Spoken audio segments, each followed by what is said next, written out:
sloshed about.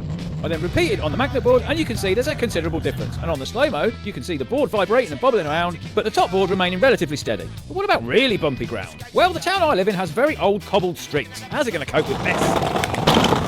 Well, you can clearly see the bottom board is having a rougher time than the top board. I then tried going off the curb, but I think we've found the limit of my skating ability now.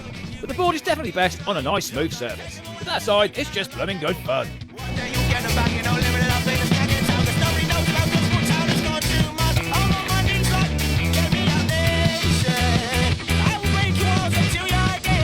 Okay, this is the best version by far. Now, I know some of you might look at this and think, Colin, you could just put springs underneath it. It would do the same thing, but it wouldn't. Bouncing on like magnetism is so much different. It's like frictionless. It generally feels like a cushion of air. It does feel like a hoverboard. And the key to that is getting these bits here to be as frictionless as possible. Now, this wasn't like Mark III. This is like Mark 7 or 8. There are so many different little iterations to get this right. I tried 2 smaller pins either side of the back magnet, but this wasn't strong enough. I tried 3 pins, but this wasn't much better. And again, it was the linear bearings causing all the problems. So I tried 2 fatter pins round some bearingless sleeves at the end, and well, it's starting to get there. I then thought, why round? Why not square? This actually worked a lot better, but with jam up. So I experimented with fitting bearings inside some 3D printed sleeves, and then I would mill a slot down the side of the square tubes for them to run into. And once slotted into the board, some flange plates were screwed onto the end to stop it from popping back through. The final board was cut out on the CNC router to make sure it was absolutely perfect. Now the base board was made from 12mm polycarb, but this on its own was a little bit too flexible. Oh, that's a nice jumper, Colin. What? Anyway, if you stood on it, it just bent. So I had to double it up and do 2 layers. But the extra flex in the base actually helps with the bounciness of it all. Okay, so is there a better way that we can do this? With the bike, it was obvious how we could improve that, but this is a little bit more tricky. Now, we could just have one of these pins, maybe one big fat square one at the back, a little bit like the hinge. Not sure that would make it much better, but it's an option. Is there a way that we could sort of lock the magnets in place with magnets at the side? Might work when you're not standing on it, but would it be skateable? So,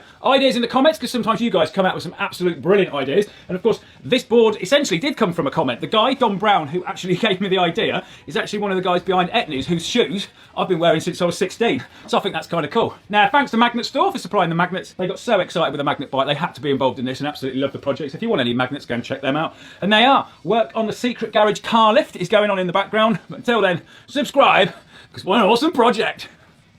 I mean, where am I going to keep all these magnet boards? Because I can't keep them next to each other. This one up here, look, is stuck to the ceiling.